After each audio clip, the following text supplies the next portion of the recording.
Hi, heroes. I wanted to present you with a small awakening into consciousness. When we are living unconscious, we are unknowingly giving our power away. This is a serious problem. When we are giving our power away, we are living in self abandonment. So, I want to share with you what is self abandonment, what are some of the signs, and what is the consequence to staying unaware of our own self abandonment. The state of being unaware is the term that the healing community would call being asleep. But first, I would like to introduce myself if you are new to my page or have been following me for a while. I have been on a healing journey.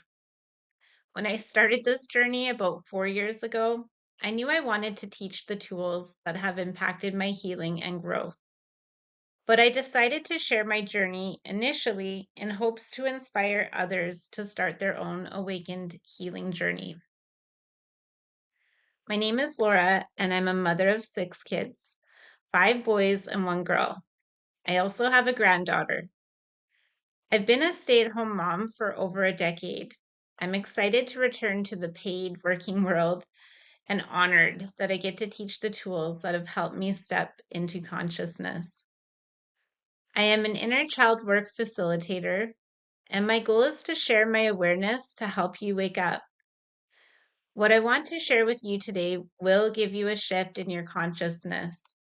But I don't want to assume everybody wants this information because once you start this journey, you won't be able to go back to sleep and your growth will continue. Some of what I'm going to share is sensitive information. Some are not ready for this journey. So I want you to make an informed decision and give you the choice if you would like to take a small step into consciousness today. If you do, then I would invite you to continue watching this video.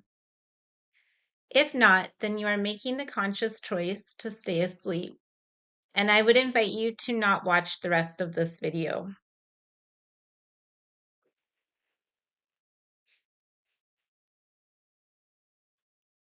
So, what is self-abandonment? I'm going to paint you a picture, but it's a little dark. Self-abandonment is like willingly being raped. So, yes, physically, although this does not always indicate sexual, but I want you to start to think of it on an energetic level as well as physical. Self abandonment is conditioned. It's biological through our nervous system and inherited through experience, aka trauma. We are not aware of the willingness part, that is unconscious, and it's not our fault. But this is why we cannot stay asleep. Why would somebody willingly give themselves to someone who is forcefully taking from them? This happens more than you could imagine. It has a lot to do with our need for belonging, our conditioned need, our biological and inherited needs. The best way for me to help you understand the willingness part is to share how it showed up in my own life. When I was 12 years old, I had a friend group with peers who were older than me by at least 3 to 5 years. Most of my friends were guys. I had a couple close girlfriends and a lot of guy friends. It was great for me. My needs for belonging were being met. I had a lot of fun. I got a lot of attention. I was usually the center of the attention. I got a lot of connection. I felt really important. Generally, my guy friends were pretty good, but there were a few occasions where they felt entitled to my body and crossed the line. One day in particular, one of my guy friends was pushing the line, and I started to get really angry. And he said something to me that pissed me off even more. He said, "You can't rape the willing." So I'll continue with this story, and I'm just going to read the slide and go to the next one and then share the story some more on the next slide. So, self abandonment, an adaptation to survival. a survival mechanism to ensure our belonging that is based on the nervous system response to keep us safe from pain, physical, spiritual, and emotional, which triggers our nervous system to activate to a protective state of either sympathetic fight or flight or freeze, dorsal shutdown, or fawning, unaligned submission, self-abandonment.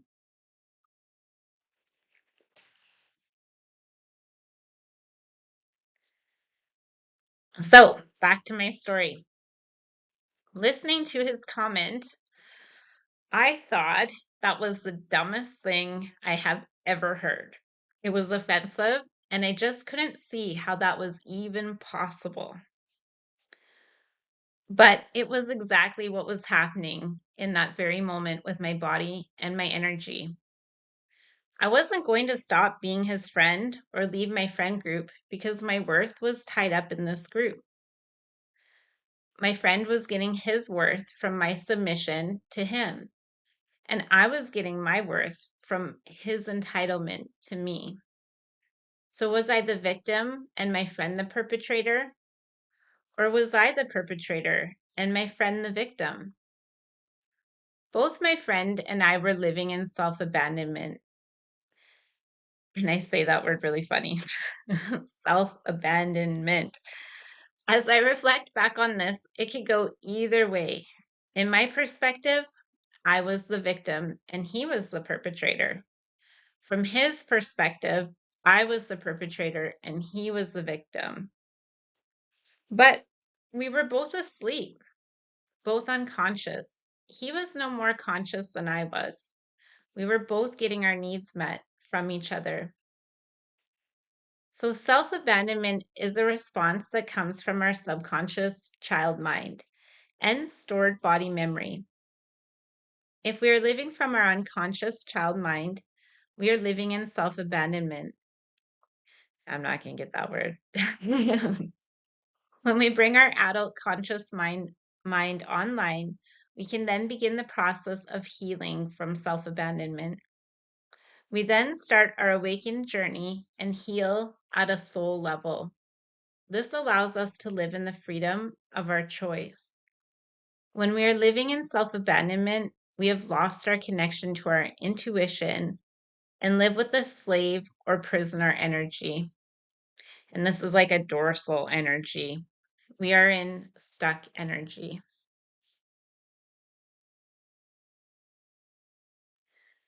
A sign of self abandonment is when we are unaware of our need for belonging. So, when we are unaware of this need, we will unconsciously get it met, as in the case with my friend and I. We both settled for this very inauthentic exchange. What does self abandonment feel like? Have you ever felt like you were not there, even though your body was there? Almost like you were not connected to your body or like you were leaving your body. This is what happens when we are activated into a nervous system response. Your soul has literally left the building, your body, but it is still attached, just hanging on outside of you. Not being connected to your body is a sign that you are in self abandonment.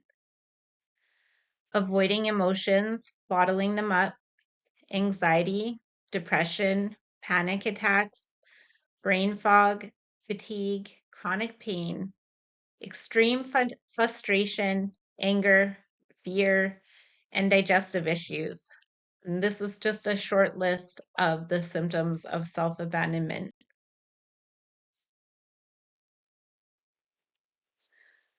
When I was a young kid, 4 to 5 years old, I had an organic awareness of my abilities and a strength that I can only describe as trust in myself.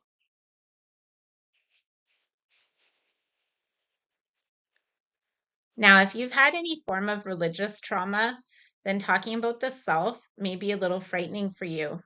I know it was for me initially. Focus on self was deemed as evil or immoral, prideful even.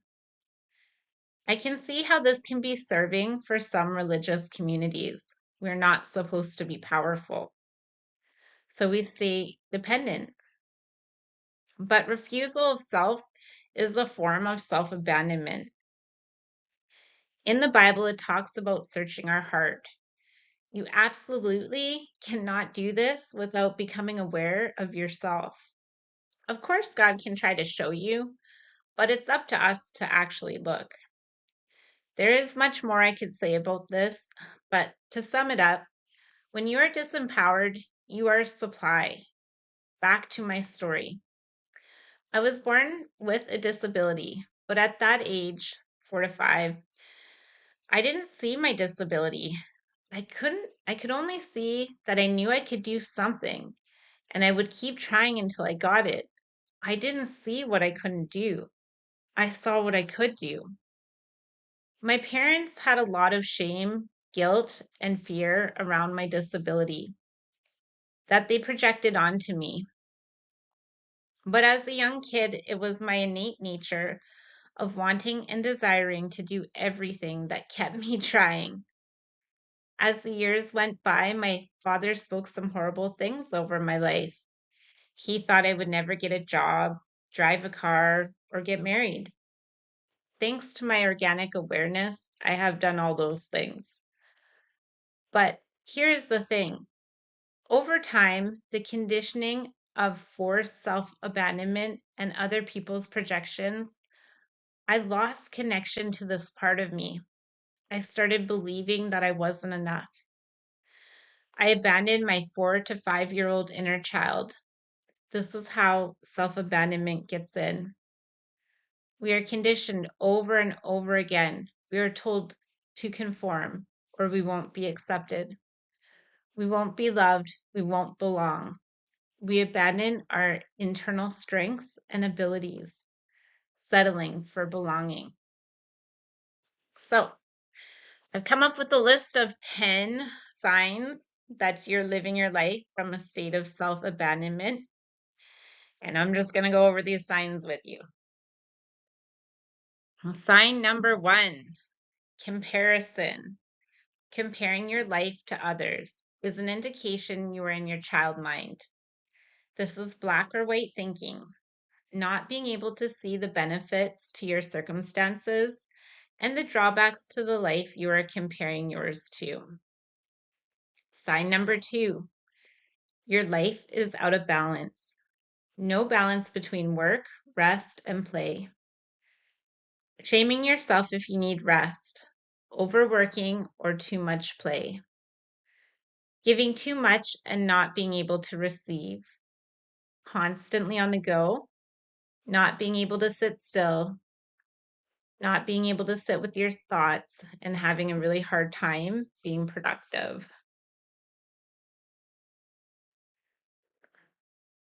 So, sign number 3, stuck energy.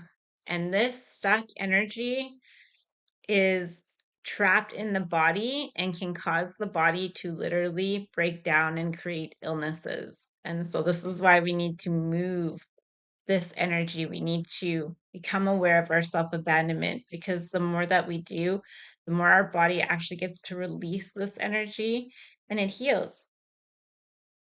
So, stuck energy, feeling trapped, stuck, or depressed, feeling high strung, constantly frustrated and explosive anger, feeling tired all day, sick or in pain all day long, every day, reaching for your pain meds.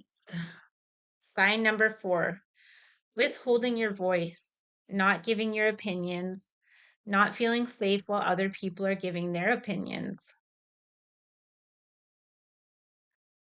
not saying what you need, not saying what you want to say, giving in to others even when it makes you feel the rage, telling yourself you shouldn't feel the way that you do. Frustration and anger are not the problem itself. They are just indicators that you are out of alignment with your highest self. Feeling tired all day means you're not living connected to what you love.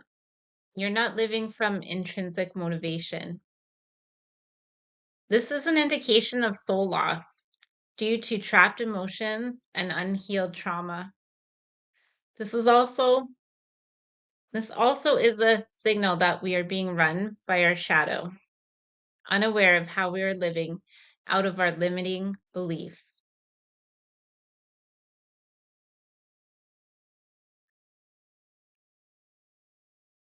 So, sign number 4, anxiety. Speaking up and then worrying that you said the wrong thing. Oh, I have had this problem. Surface level conversations, fear of losing others or looking crazy, causing you to doubt your own voice, avoiding conflict, making yourself wrong, fear of being hurt, not feeling safe, disempowered, needs to be perfect, can't be alone, and punishes self for making mistakes. Sign number 5, difficulty with making decisions. Making decisions out of fear, making decisions to avoid guilt and shame, regretting the decisions that you made, avoiding making decisions based on what others will think, making decisions to make yourself look good, letting others make decisions for you, and making decisions to avoid punishment or to gain reward. Sign number 6, living in chaos, living for outcome and end goal, living for the next hit, constantly needing the next bigger, better, keeping up with the Jones, overindulging, unplugging, endless distractions, not being able to change pace, lack of boundaries, restlessness, lack of consistency, codependency, all or nothing thinking, waiting for the shoe to drop, constant battles, and not feeling safe. Chaos can be helpful when change is necessary. The energy of chaos helps one to create and start the rebuilding process. But living in constant chaos is a form of self abandonment.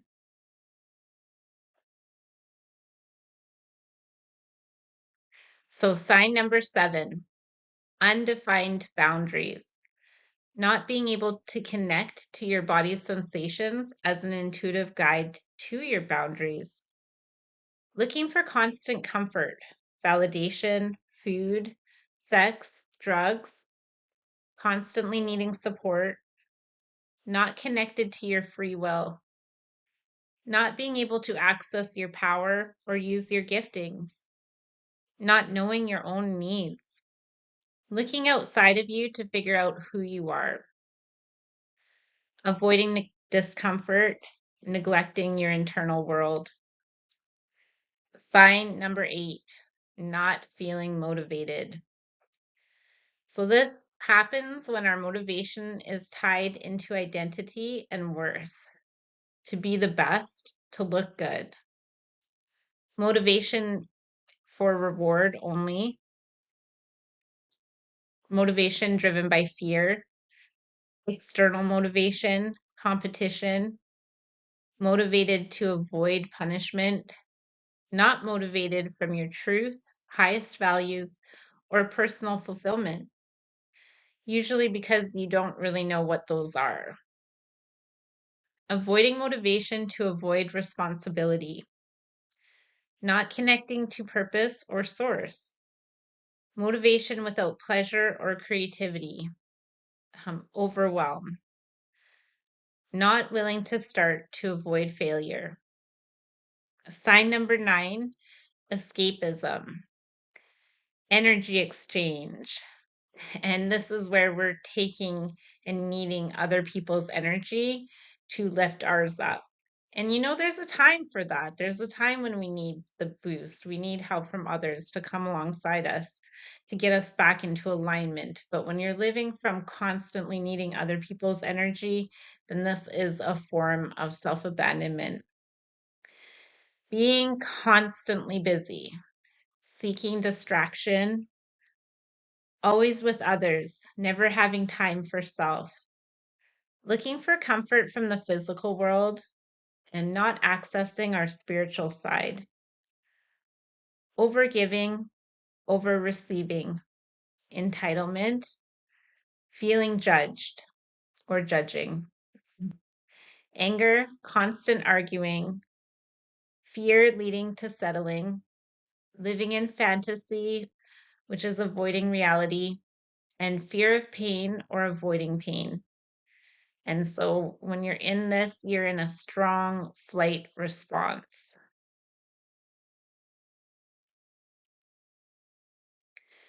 Number 10, needing approval. This is trying, and this baby doesn't need approval. He's all messy and he's like, look at me, take me as I am. And this is kind of where the freedom that we can have when we step outside of self-abandonment. And so, needing approval. This is trying to find or force your belonging, needing others to approve of you for your own self-acceptance. This is giving others ownership of you, needing others to respect you, and advice and opinions of others are greater than your own.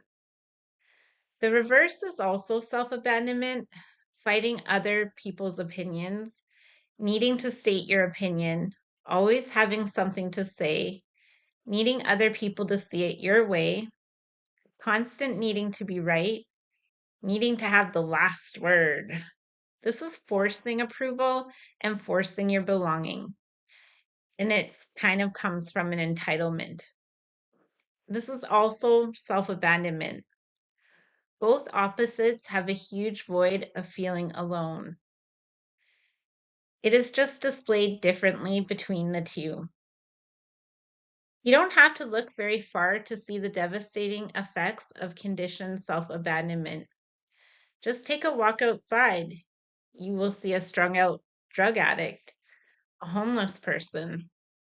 You might even hear your neighbors fighting, sirens, horns honking, and the busy, crazy rush of life. Broken homes, families, failed marriages. On an even larger scale, we see murders, rapes, prostitution, poverty, hunger.